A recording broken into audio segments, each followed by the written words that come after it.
completely. I didn't know exactly what to do. I didn't have the systems or how to set it up. So it failed. I lost all my investment. And then I attended a training program where I learned about systems, how to build a business from the scratch. I went back, implemented it, and it actually worked. The business went ahead to generate a lot of revenue that after 8 years, I remembered my childhood dream of owning a restaurant. I went to London, I saw these beautiful restaurants. I said, I'm going to own one, not just a dream. Because you need to have money to start up a restaurant. But I took a leap of faith and I started. I got the location, started renovating. From the money I get from the clothing business, I kept putting it until some banks saw that I was serious. I kept sending out my business plans. They're like, no, we're not going to help. This is a new business. Restaurant business failed very quickly. I said, no, mine is not going to fail because I've failed before in another business. Eventually, a bank picked it up and gave me the rest of the money I needed to start. And from the first day we opened, we had about 200 customers coming in. Yeah, because of the initial planning. It was mixed African and continental, mixed together. And we started with that. And after 3 years, and after 3 years, I was able to start up a second branch because we are growing very quickly. Wow. So they are both here in No, that was in Nigeria, my country. okay. Then I had 56 employees, and at that point, we started a catering. So almost all the oil companies, we were catering for them. And I kept taking it step by step because which is what I teach people. Start from one little step and build up from there. But you need to have a vision about where you're going to. And then my vision was to have 10 branches of the restaurant. But each of these steps, you have to learn the skills to build up, to scale your business. And I was working on it kind of like a franchise prototype where I don't have to be there for each branch to run. And suddenly, my husband was transferred to the Netherlands. He works with a multinational company. So when we got to the Netherlands, I didn't know where to start from. Coming from that growth level to starting afresh. Well, and this is where my topic of ideas to income comes from. Although I did so well, I had to start afresh.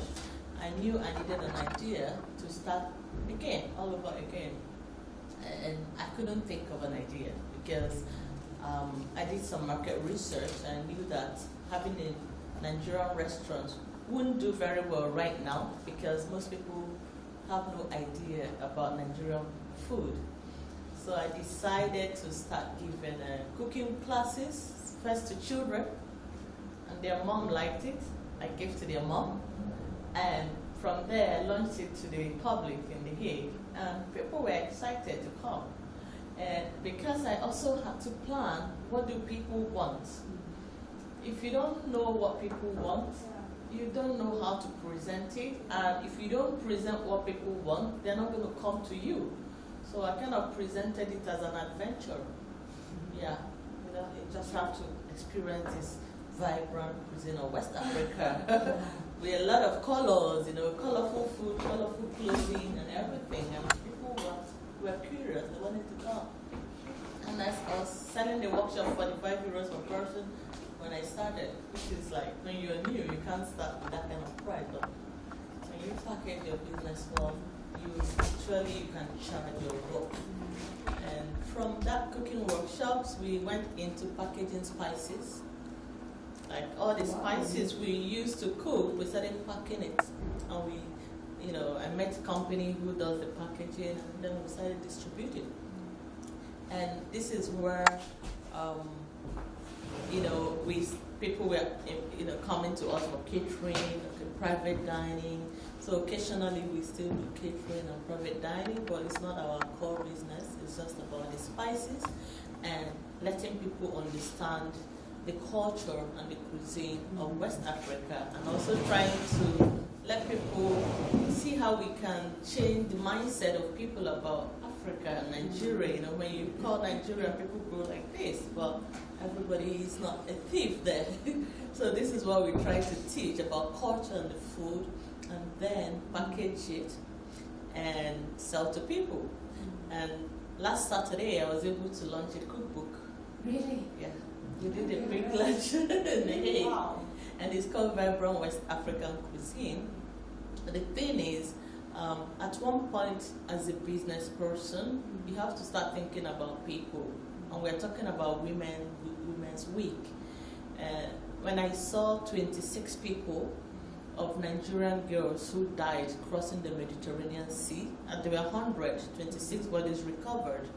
They were buried in Italy. I said to myself, I need to jump in. This is now social enterprise. I have to see what is causing it. Why do our people want to come over here? Then I realized it's about human trafficking. So all the money we are selling, we are getting from the book, we are using to launch a program called Keep Dignity Alive, where we are trying to stop human trafficking in Nigeria so we can save the young girls of Nigeria. Okay, so that's by the way. So if I'm to, advise people what I teach in my program, it's about start small, but have a vision of where you want to go to.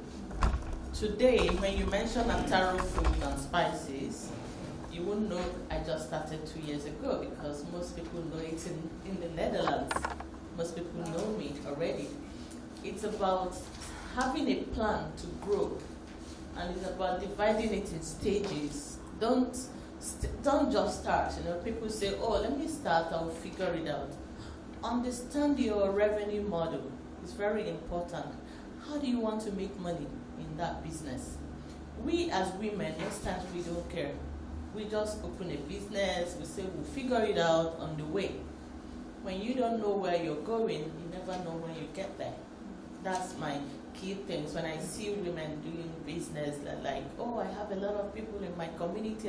Then I ask, what's your revenue model? How do you want to, cut value from the value you're giving on?" Most times they don't know. They have no idea. So I will figure it out. But are you staying open also for because sometimes life has its own way. So we can plan and we can schedule, but sometimes circumstances happen that would guide us to an even better kind of a solution.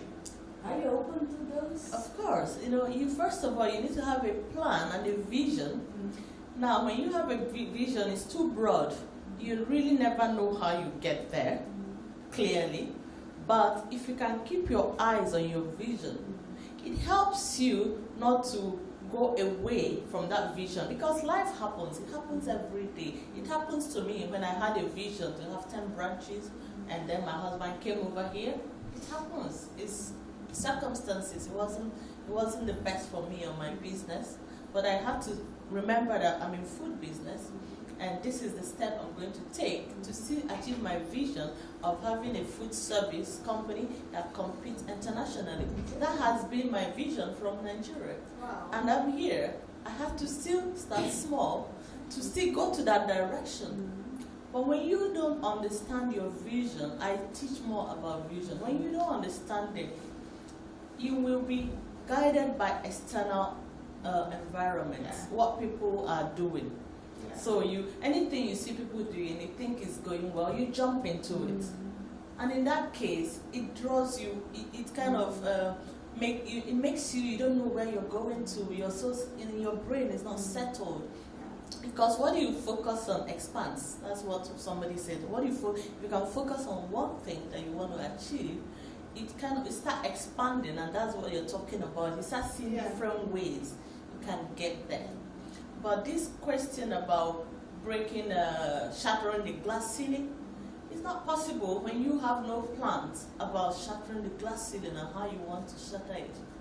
You just have to decide that, okay, this is the business I'm doing. You can't talk to a man and ask them, what's your revenue model, and they say they don't know when you get there, first, the bank will not sponsor you because you don't know. They want to be sure that you know exactly where you're going to, how the money that you're investing is going to come back, so you can repay them. This is why most women don't take bank loan, because they're not clear about what they want and how much they're going to bring out, which requires planning.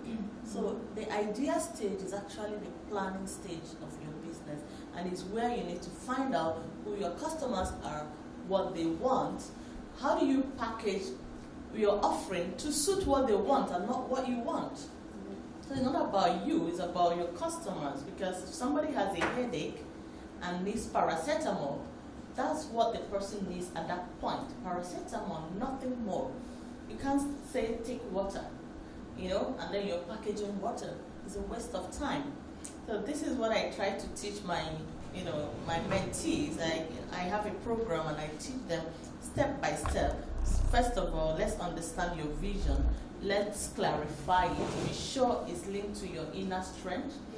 Be sure it's what you're passionate about, that you want to be doing in the next 5 years. You're not going to change.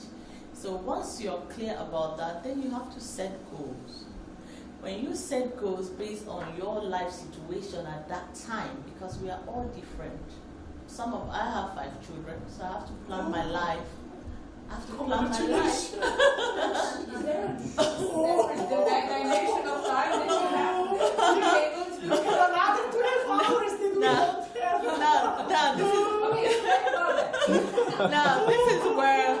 this is where I inspire a lot of women. When some people come to my class, they say, "Oh, I don't have time. I don't have time. I have 2 children." I'm like, "I have 5." Oh shit! I don't have time. I have 2 children. I have 5. I have plenty. And they're like, "What?" It's planning. How old are they? It's planning. Okay, the little one is 6. That's the only one that is little right now. The others are from 13 to 18. So, yeah, I had to do school run. This morning, and I still have to pick him up. We're very respectful. Thank you. Really, big respect. For all of us women, Wow. we have a lot to do. We are leaders because we can manage our home. We can manage our business. It's about planning. I call it planning. It's planning, Yeah. strategy. Just strategize. It's just plan. When you plan, get everything you do, put them in one box and separate them. You see where everything fits in, and your life goes very smoothly.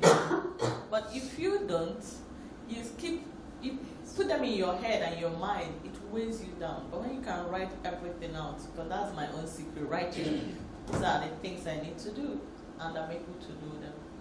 And so finally, so that we can share, when it comes to revenue models, people always think it's about, when you hear different streams of income, people think it's about having different businesses.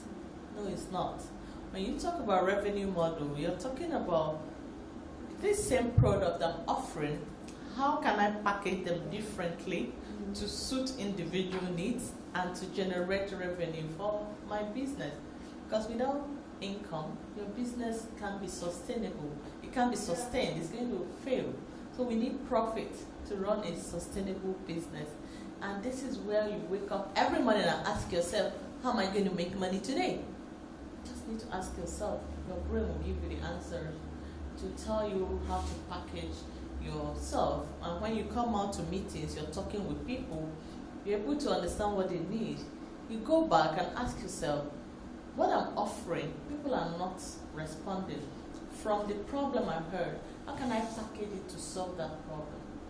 If you continue to solve problems, you will continue to generate income in your business. And the level of problems you're able to solve is the level of income you're going to generate.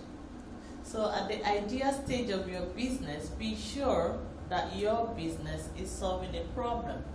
I wrote a book called Launch Your Dream Business, How to Choose the Perfect Idea for Your Business, because that's where you start from. If you don't choose the right idea, then you're going to struggle along the way. I don't like to see women struggle, and each time you ask them, they say, oh, I'm stuck. You know, it just touches me. I remember I was there several years ago. So what I've done is to look at what made my business successful and at what point did I fail, and just list them out, develop them into a system. So I teach practical things, what I've experienced. And when I teach people, when they experience it, they remember me. Oh, yeah, she said this will happen. Because, yes, it's from experience. I know it's going to happen. Then I tell them how I solve that problem. So when they are going in their business, they encounter such a problem, they call me, and we kind of brainstorm, this is the best way to do it. But first, what is your vision? How much money do you want to make in your business? Every other thing comes under it. Who do you want to impact? What difference do you want to make?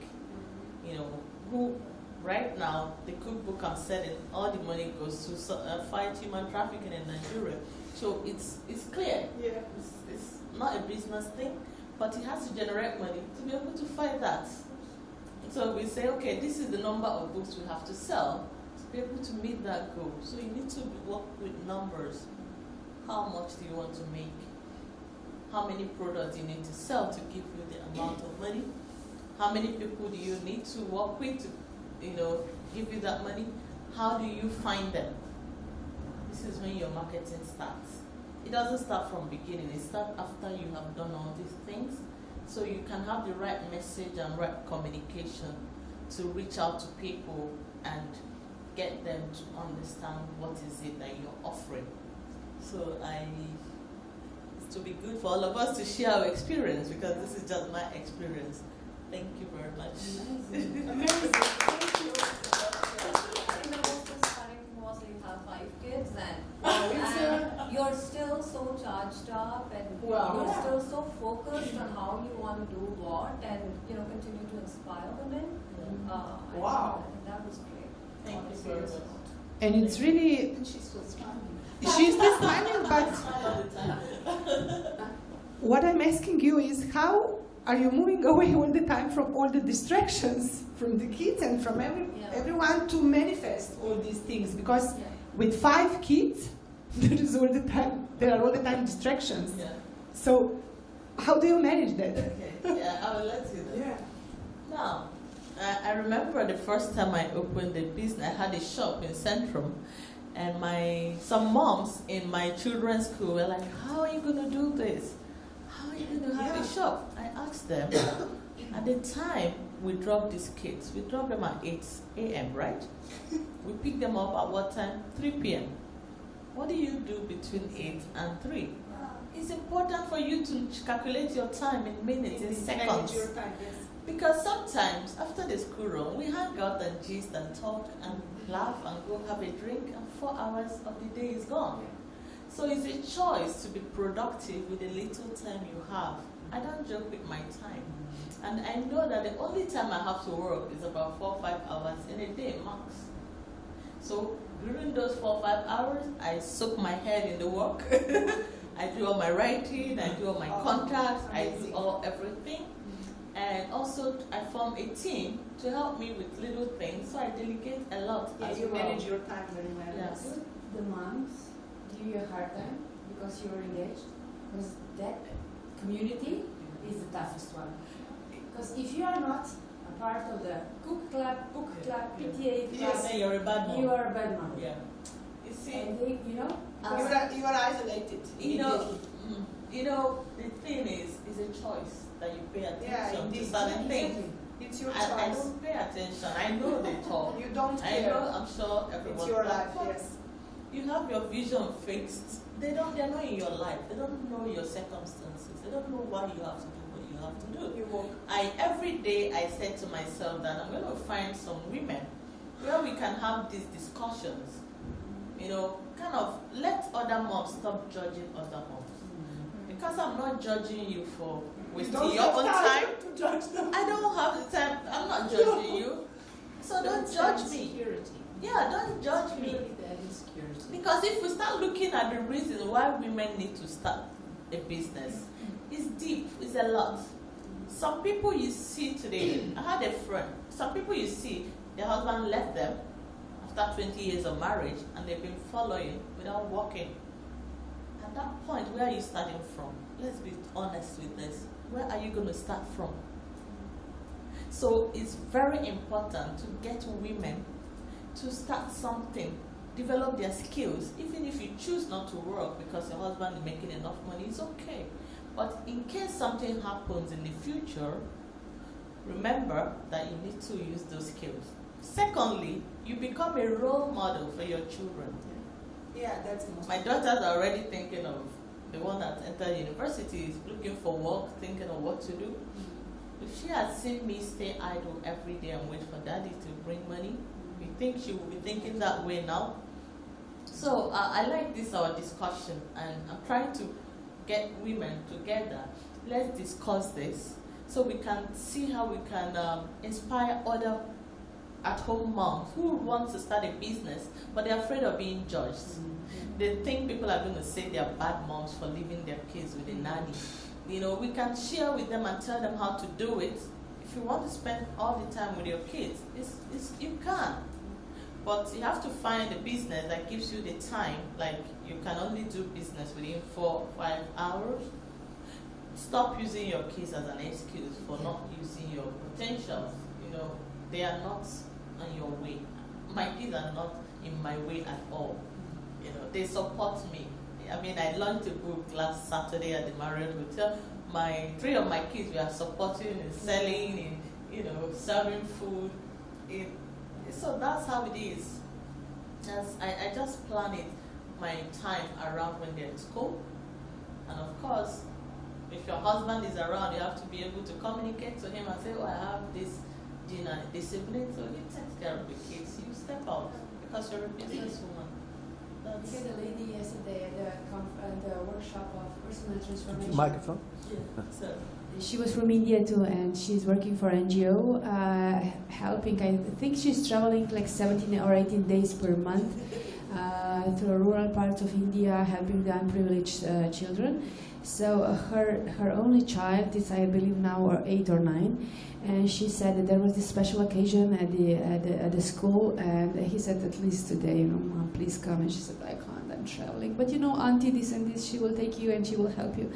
And at the event, you know, all the kids were there with the moms, and only her were with Auntie this and that. And then a child came, and a mother with a child came to him, oh, you're a poor guy, you know, only you are not here because your mom can't do it. And he said, you know what? My mom is not here because she's taking care of not just me, but so many other children. And your mom is here just for you, just because of you. So you guess what's better? And it was, you know, it was so emotional, but that's the point. Yeah. You're a good parent because you are empowering them and leading them through being a good role model. Words are just 20% or even less. Whatever you do, show them so much more, right? So I believe that's all about. I like that answer the boy gave. I mean, that's the kind of answer my children would give. Yeah. Anyone. Because, like, now that we've started an NGO in Nigeria, first is to empower women to use their potentials. And this is how you close the gap. But again, to help young girls at an early stage to start thinking about entrepreneurship, so that they don't drop out of school and become victims of human trafficking. Yeah. So this, people every day here ask me, how do you do all of this? I said, it's about the idea. When you have an idea, form a team around your idea. Share your vision with them. You will be shocked. Form a team around the idea. Share your vision with them. You'll be shocked at how many people will come. Yeah. Like It's the law of attraction. that's it. The beauty in every life. As soon as I shared it, a lot of people joined me. So all the research, all the proposals, people are writing them because I told them I don't have time for sitting down to write proposals. So some people are doing that. So as women, we need to step into that leadership role where we can attract people, inspire them, share our vision with them, and let them run with it. Just give them the leeway to help you reach your goals. Otherwise, you can't do it alone. That's another thing that is helping me. Having good people to support my vision has helped me a lot. Yeah. Good job. Thank you.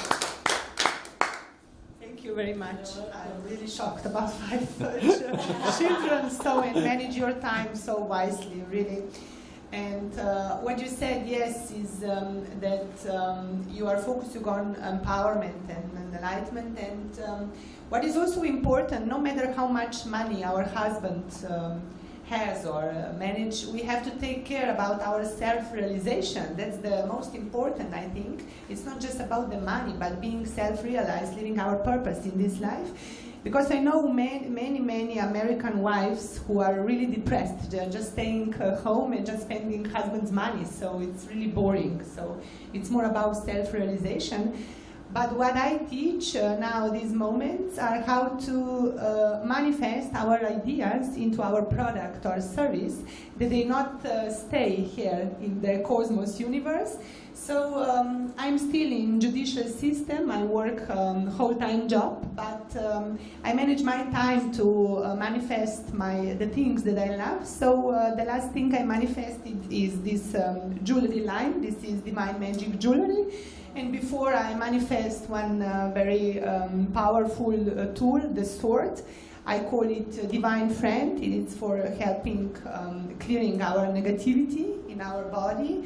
And then I manifested also one book and some inspirational cards. So I knew you had something spiritual about you. I asked you. Yeah, you felt. You were so intuitive. So, and now is a question. So we got the idea, very strong and very clear.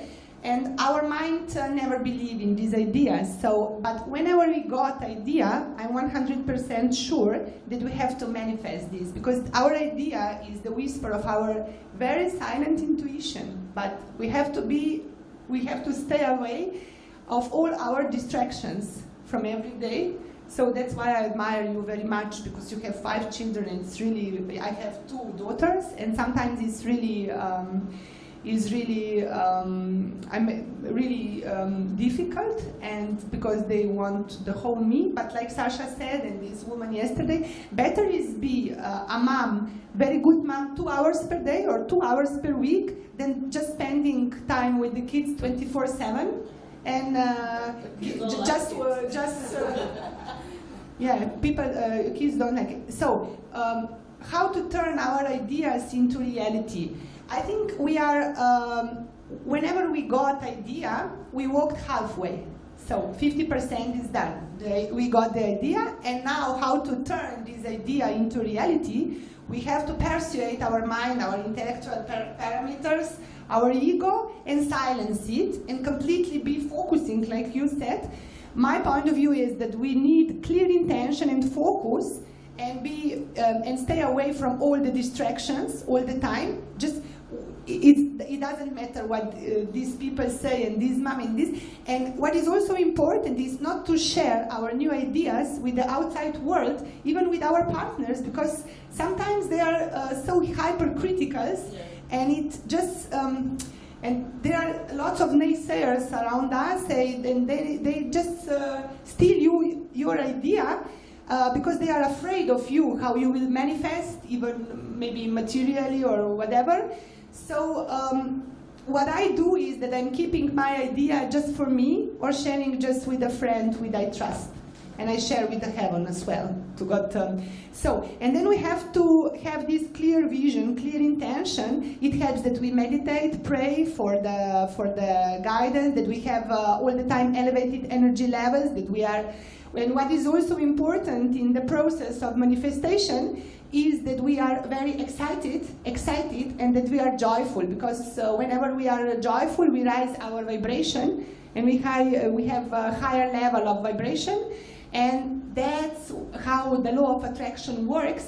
And when we are focusing on our intention and what we want, so this is the only question we need, we are supported somehow by the law of attraction, like you mentioned as well. So universe then give us all the circumstances, all the people we need, and finally also finances we need into the process of realization. But I see that most of people are focusing just on the money, but then we block the flow immediately. Whenever we focus on the money, the flow is blocked. So we have to focus on the service, on the benefit of our people, of other people, like you said. So where is my empowerment? How can I help them? This is my focus. And then the money comes just like a consequences for the thanks, for your service, for the people. Just because we are making this world a better place. What is also important is that we don't lose faith in what we do, because when we got idea, it's 100% that we have to manifest it. This because we only got ideas in the fields we are passionate about. Where are our hobbies and everything, and whenever we lose our faith, we just have to persuade our mind and just have to connect with the luminous part of ourselves and just trust to the higher energy and believing that we are just a tool, nothing else. We are just tool, that higher vision, our idea lies in the field of oneness, in the field where our soul lives, and that our soul and our higher self with this universal intelligence, which is very wise, manifest then through our body, through our. That's why each one of us has unique ideas. So, and then is coming another question: how to put these ideas into income? So, yeah. My formula is that we need patience, trust, clear vision. Then we need to take some actions, and what I mentioned is this clear vision, yes, and no distractions. And what is also important is that we all the time have giving energy. That's my way of manifesting is that I have part-time job or whole-time job in one field, which makes me money for cover all my costs, and then I have time for effortless manifestation, for easy manifestation with no pressure that my newborn child has to be my new income. That's how. And what is also important is that we have to give away some free samples for the people that they are. When we offer our service, we speak something, but when we offer our product, just give away some product that they connect with our energy, and that all the clients are our stars, and that what is also important, that we believe in their abundance, that they can offer our product. So I also pray for the abundance of my potential customers. Thank you. I need you need those. Yeah, thank you. That's good. Yeah, that's awesome. And I think I completely relate to what you say, the power of manifestation. We always say it's intention, attention, and manifestation. So if you first have the intention, and then you bring your attention to the intention that you have, then the universe helps you manifest whatever you put your mind on. So I think that's such a simple and divine way of making anything and everything happen in your life the way you want it to. But most of us always feel like, it's too fuzzy, and so that's not something that we want to sort of use to convert our ideas or our faith into something more tangible. But I personally feel, and it's really worked for me. So I believe a lot in the power of manifestation.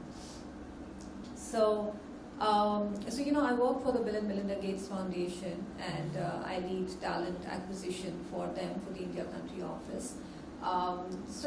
Just by virtue of the kind of work that the foundation does in India, has such a tremendous impact on me as a person.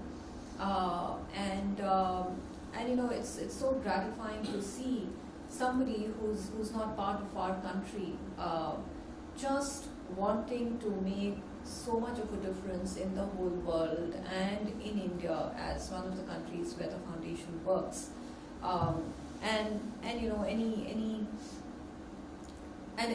So the idea is really not about generating income. The idea is to really sort of give away what you have, to do more philanthropy. And Bill was in India a couple months back, and there was this whole event that was organized, and we had a lot of government officials come, etc. And it was so funny, he made this comment to say, you know what, I have a lot of money and I need to give it all away. You don't hear people talk like that at all, especially in countries like India, where, just to the point that you were making about that woman, people just feel like, okay, so my responsibility is just towards my immediate family, towards my husband, towards my kids, and even in terms of the money that I want to give, the inheritances that I want to leave just have to be, for my kids. And you can't look beyond that as to also, one world, one family, or, how about just doing something that impacts the world. I mean, our kids have been blessed with hands, legs, brain, eyes, everything. I mean, everything's normal, and a decent safety net that they can fall back on in financial emergencies. But how about really extending ourselves to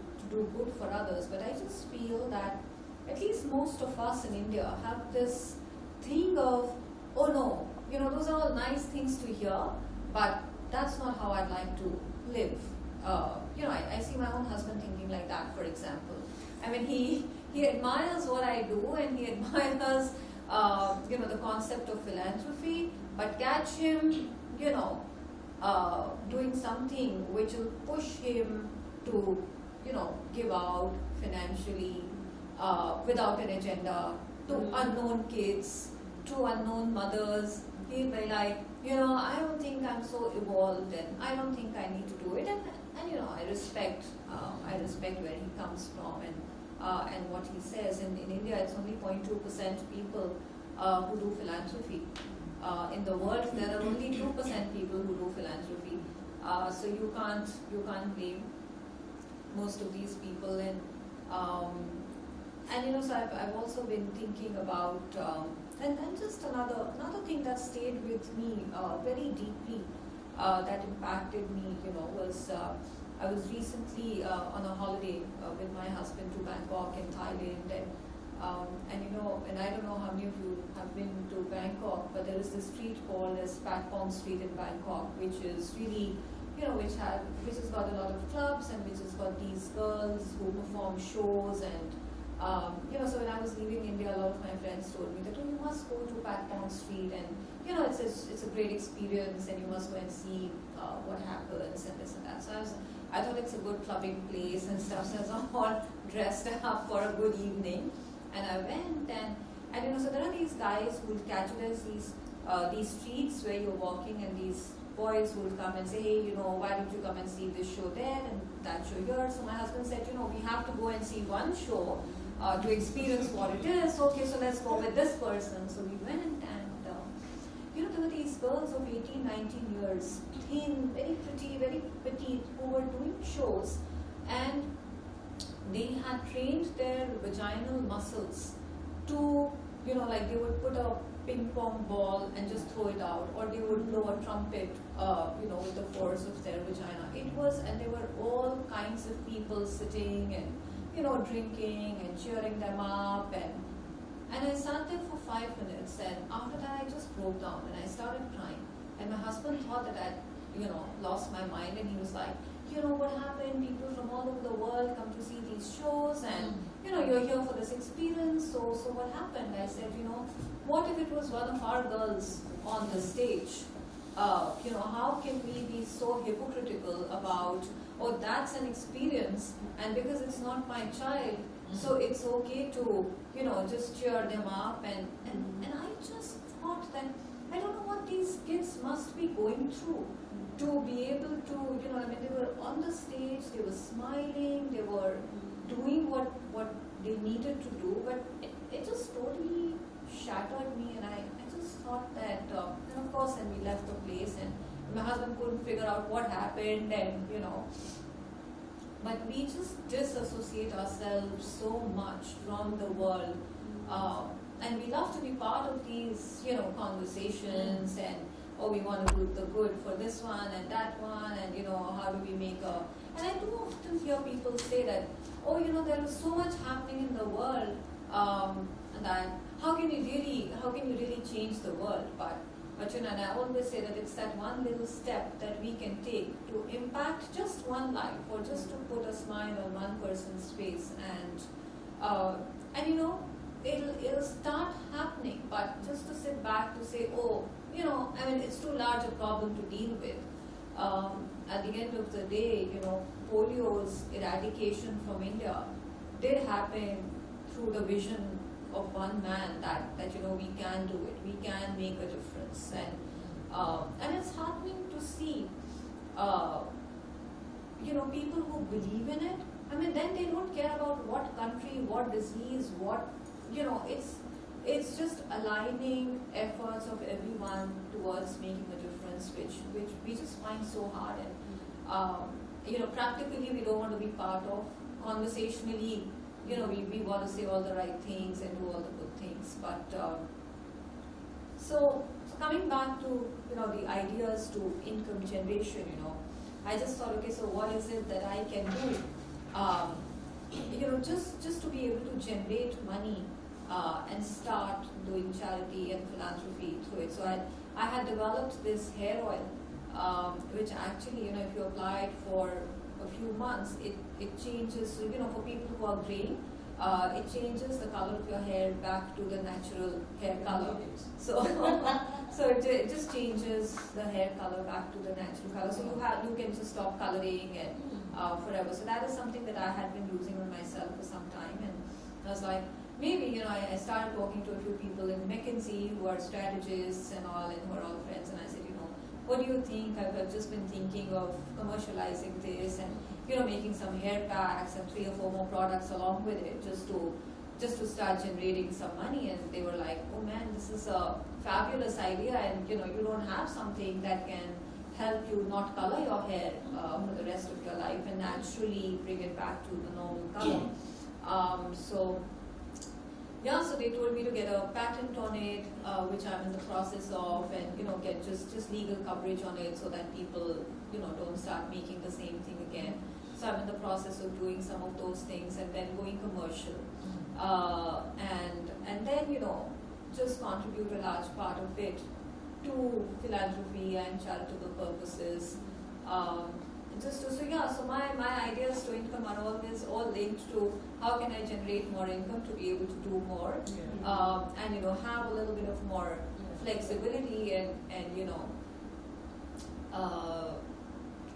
just doing small things, and I just think that by I'm just planning to set up this, and again in conversations with a few friends, and I'm planning to do it with them, just set up this small restaurant where you can sell some finger food and fast food, close to offices, and in the evening just open it up to kids and people who don't have money to eat, and just let them eat for free, and through the day, just sell to be able to generate money to sustain the evening food. So just, that's another idea that I'm toying with, which is again in stages of finalizing the place I want to do it from.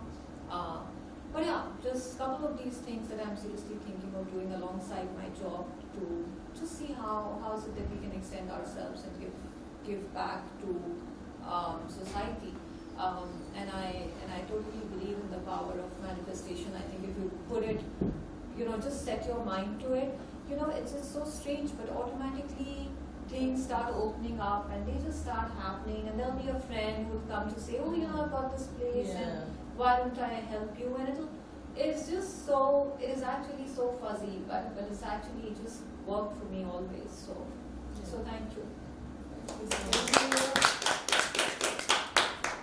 Do you live in India?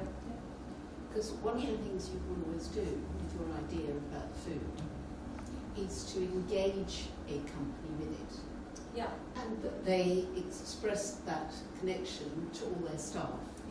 Because people generally are good, and if they think they're going to eat lunch anyway, If they know they can contribute something good, it will manifest through the office. It will therefore make the teams feel good. It will therefore make them more productive. And so it's always a win-win for the company. So if you express to the company, if you want a really effective way to have a good running team, let's all do this together. And you'll find they'll be 7 times more effective and 7 manifests. So it's just a, and you can do that with loads of companies, of course. And you don't have to limit it to India. You can also maybe get a company, maybe in another country, say we do this, we'd like to do this in your, and we can put it out there as well. I'm a business coach, and it was only when I came here yesterday that one of the ladies said, oh, I was 30 or something when I realised women were treated differently in the business world, because one of my colleagues said, what do you mean with that comment? You know, what do you mean, just a woman? And they have the same position. And I suddenly realised, good grief, I started work when I was 17. And I've always worked with men. And then I suddenly thought, well, is that true? Do I only work with men? And I suddenly thought, no, that isn't actually true. Because maybe 20% of my clients are women. And some of them are in high positions, but a lot of them are women who want to contribute financially to the family or just start using their brains again, whatever. But their confidence is at 0. Yeah. And then there are various sort of confidence which happen. One, they think they have nothing to contribute. They think being a housewife is nothing. You know, it's multitasking. Ask a manager, a director of a multinational to look after 5 kids and do other stuff. He would have a burnout. Yeah. Lost in one day. Yeah. So the only thing they don't have, then they All the respect. Sorry. have lots of, yes, I know. I'm happy to man that camera if they done a conversation. I have no idea. I don't listen. It's fine. So one of the biggest problems is their own self-worth. Yes. They have no idea who they are and Yeah. what they can contribute. Yeah. And they find it difficult. They say, look, Marianne, I've got just toying with this little idea. I've no idea, you know, how I'm going to do this, just toying with this little idea. But I want someone else to sell it for me. I said, well, that's not going to work, dear. It's not going to work. So what we do is we do all of what you've all been saying to start with. We say, okay, let's define where your passion is. And then you can see on them when they're talking that it isn't their passion, it's their mum who said, oh, do you know, dear, you've always been a good cook, why don't you start a restaurant, or things like this. You know? So you find out what their passion is. And then they say, but Marianne, I have no idea what to charge. And I said, well, you do have an idea what to charge, because you're not going to have a hobby, an expensive hobby, you're going to have a business. So you need to know what you need to generate. And once you know what you need to generate per month, you then decide exactly as you said what the products are. And you don't look at the product as, I have experience in ABC. You look at, you target where your passion is and say, what are the problems? Yeah. I'm going to solve the problem. That's it. And you put that in, and that's how you do it. That's it.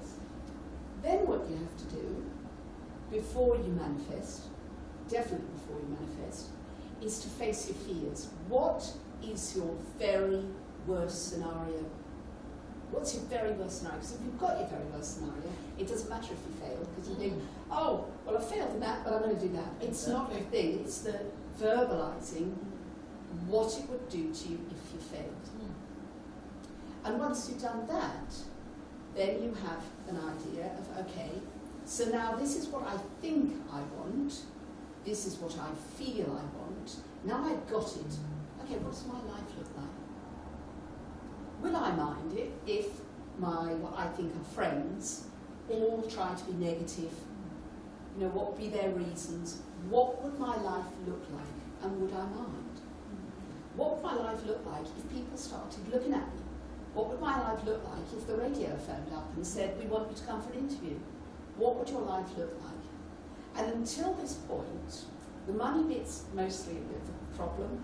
The planning and all that, they find that fascinating. So they don't actually have to come to action. So it's all a little dream up here. And then you say, okay,